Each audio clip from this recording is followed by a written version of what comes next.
Halo pemirsa setia Fibis News, kita kembali lagi di segmen Fibis Weekly Sentiment untuk sektor komoditi bersama saya Joko Praitno. Perkembangan harga komoditi terutama pada pergerakan harga komoditi utama seperti pergerakan emas dan juga pergerakan minyak mentah dalam sepekan terakhir memberikan sebuah pergerakan yang bearish. Kedua komoditi tersebut sampai dengan hari ini masih bergerak pada pergerakan yang negatif. Bahkan pada pergerakan emas sendiri pada pergerakan beberapa hari yang lalu cukup mengalami penurunan yang sangat tajam. Langsung saja kita lihat beberapa sentimen fundamental ekonomi yang mempengaruhi penurunan pergerakan kedua komoditi tersebut. Yang pertama datang dari China, di mana data pertumbuhan ekonomi atau GDP pada negara tersebut untuk kuartal pertama tahun 2013 dilaporkan mengalami penurunan sebesar 0,2% menjadi 7,7%. Penurunan tersebut di luar prediksi banyak pihak, mengingat sebelumnya banyak pengamat memprediksi bahwa tingkat pertumbuhan ekonomi di China untuk kuartal pertama tahun 2013 diperkirakan akan mengalami kenaikan menjadi 8%. Dengan adanya penurunan pertumbuhan ekonomi di China, maka banyak pengamat dan juga para investor cukup pesimis bahwa pertumbuhan ekonomi negara tersebut akan mengalami kenaikan setidaknya sampai dengan kuartal kedua pada tahun 2013. Perlambatan ekonomi di China sendiri juga dikhawatirkan akan kembali menekan perekonomian global, terutama menekan pergerakan harga komoditi di sektor industri seperti pada pergerakan harga komoditi di energi seperti minyak mentah dan juga beberapa harga komoditi di sektor industri seperti pada sektor logam industri seperti tembaga dan juga beberapa komoditi industri yang lain. Sedangkan sentimen fundamental yang kedua datang dari Amerika Serikat, di mana pada beberapa hari yang lalu dilaporkan bahwa data kepercayaan konsumen dan juga data penjualan produk-produk retail di Amerika Serikat untuk bulan Maret mengalami penurunan. Penurunan tersebut juga memberikan sebuah kondisi yang mengejutkan, di mana sebelumnya data konsumen Amerika Serikat untuk bulan Maret yang lalu diperkirakan akan mengalami kenaikan. Namun setelah data dirilis, kedua data tersebut justru mengalami penurunan akibat adanya tekanan dari sisi sektor konsumsi yang mengalami penurunan pada bulan Maret yang lalu. Dengan adanya penurunan data penjualan retail di Amerika Serikat, maka dalam jangka pendek diperkirakan bahwa data sektor konsumsi terutama pada penjualan produk-produk retail di Amerika Serikat diperkirakan akan masih mengalami penurunan setidaknya sampai dengan bulan April yang terjadi pada saat ini.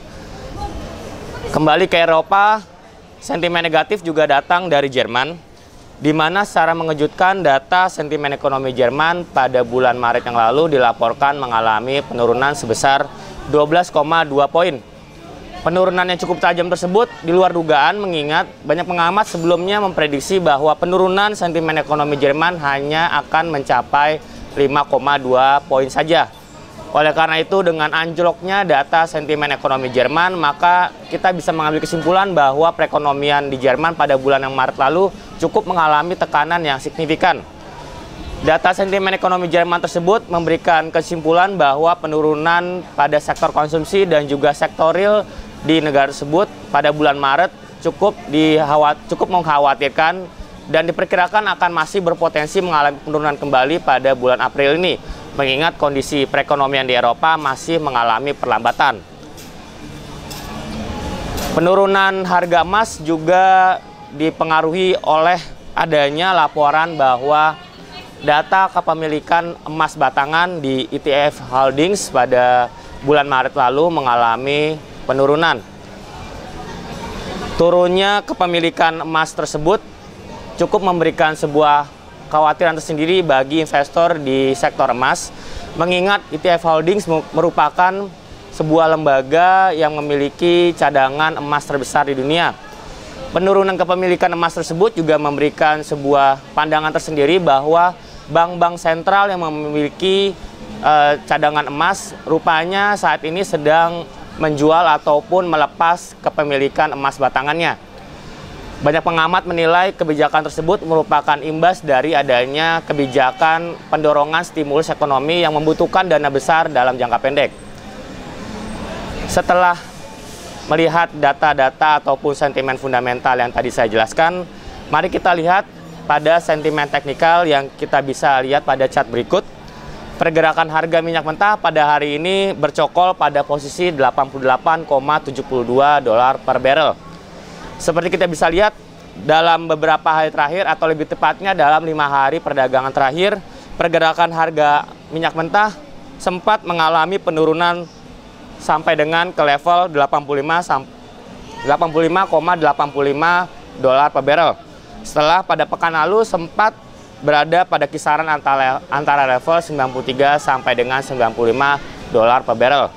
Namun dalam pergerakannya pada hari Selasa yang lalu, setelah mengalami pergerakan yang bearish yang cukup dalam, pergerakan harga minyak mentah dalam 2 hari terakhir cenderung mengalami pergerakan yang rebound. Meskipun tidak terlalu signifikan, maka beberapa indikator teknikal diperkirakan akan masih mengalami rebound, terutama relative strength index yang pada pergerakan hari ini mengintip ke level 50. Oleh karena itu, proyeksi terhadap pergerakan harga minyak mentah diperkirakan akan masih mengalami pergerakan yang naik tipis ataupun cenderung terbatas, setidaknya sampai dengan akhir pekan ini. Sedangkan pada pergerakan harga emas, seperti kita bisa lihat pada chart berikut, pergerakan harga emas dalam kurun waktu pada tanggal 10 April sampai dengan tanggal 14 April yang lalu mengalami kondisi yang terjun bebas. Pada pergerakan pekan lalu bahkan harga emas sempat stabil pada kisaran 1.540 sampai dengan 1.560 dolar per troy ounce. Namun harga emas sempat anjlok tajam sampai dengan menyentuh level 1.318 dolar per troy ounce. Seperti dengan pergerakan harga minyak mentah, pergerakan emas juga dalam 2 hari terakhir mengalami pergerakan rebound setelah mengalami penurunan yang sangat tajam. Pada hari ini emas dilaporkan bercokol pada posisi 1.375 dolar per troy ounce.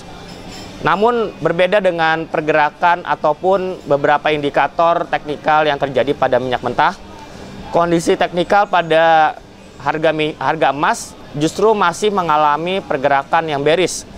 Kita bisa lihat pada relative strength index yang dalam 2 hari terakhir meskipun mengalami pergerakan rebound, namun masih stabil pada kisaran 30. Oleh karena itu, bagi Anda investor emas, harap hati-hati mengingat beberapa indikator yang dominan seperti relative strength index dan juga ADX masih menunjukkan pergerakan yang negatif sampai dengan hari ini.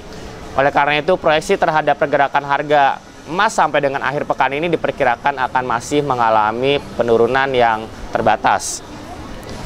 Merangkum antara faktor fundamental dan juga faktor teknikal, maka untuk tabel sentimen pada harga minyak mentah diperkirakan akan masih bergerak cukup bearish pada kondisi fundamental, namun pada sisi teknikal kondisinya lebih baik sehingga kita bisa mengambil kesimpulan bahwa pada sisi teknikal kondisinya cenderung mengalami pergerakan yang bullish. Oleh karena itu, tanda X bergeser ke kiri, di mana kondisi tidak menguntungkan justru terjadi pada kondisi fundamental. Sedangkan pada tabel sentimen emas, kondisinya masih relatif memberikan sebuah proyeksi yang cukup baik meskipun tidak terlalu signifikan pergerakannya. Tanda X seperti pekan lalu masih bercokol pada kotak nomor 1 pada sisi bullish fundamental dan juga bullish teknikal. Namun bagi Anda para investor emas, seperti tadi saya katakan bahwa kekhawatiran tersendiri bagi pergerakan harga emas diperkirakan akan masih cukup memuncak pada beberapa hari ke depan. Beberapa data ekonomi juga masih akan dirilis seperti data-data ekonomi yang masih berada pada sektor manufaktur Amerika Serikat dan juga beberapa negara Eropa lainnya. Hal tersebut juga memberikan sebuah proyeksi tersendiri bagi harga logam mulia lainnya yang diperkirakan akan masih mengalami pergerakan bearish sampai dengan akhir pekan ini. Baik pemirsa, demikian tadi penjelasan saya mengenai proyeksi dan juga prediksi bagi pergerakan harga emas dan juga pergerakan harga minyak mentah. Sampai jumpa di segmen Fibis Weekly Sentiment sektor komoditi pada pekan mendatang. Semoga bermanfaat dan salam Fibis.